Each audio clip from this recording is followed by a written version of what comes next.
So I've had a long history with Murray Bowen and his famous theory. My very first lecture as a professor was on Bowenian theory.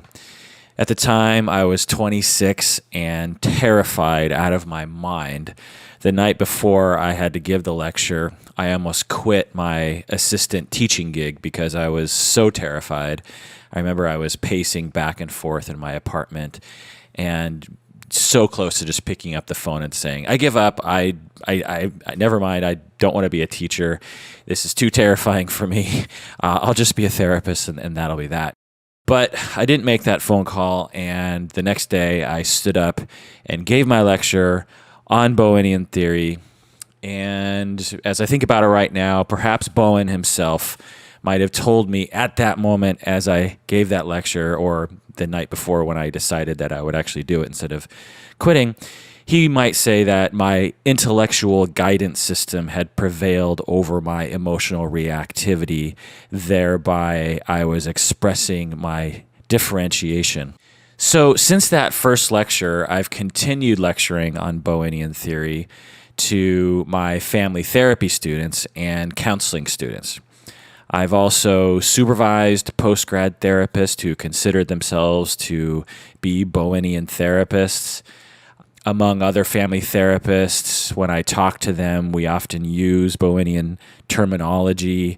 Mainly, we use words like differentiation and triangulation because there's really no other words in our field that capture what those words mean that Bowen invented.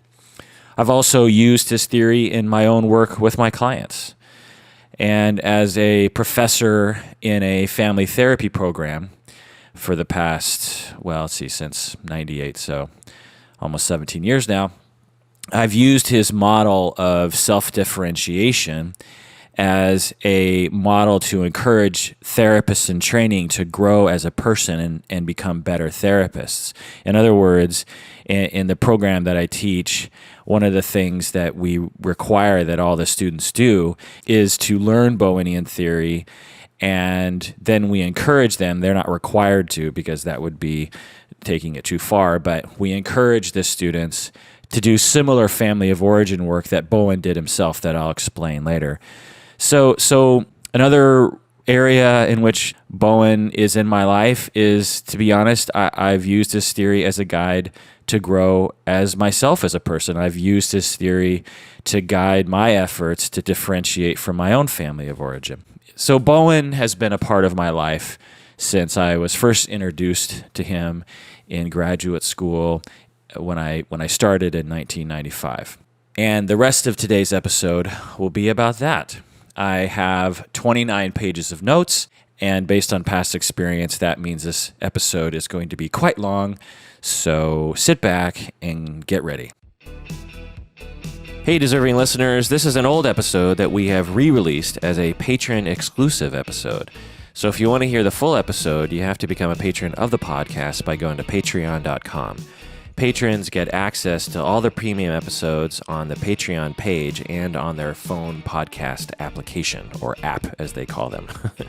When you become a patron, we'll let you know how to access the premium feed on your phone. And remember that 20% of your monthly pledge goes towards various charities that we support.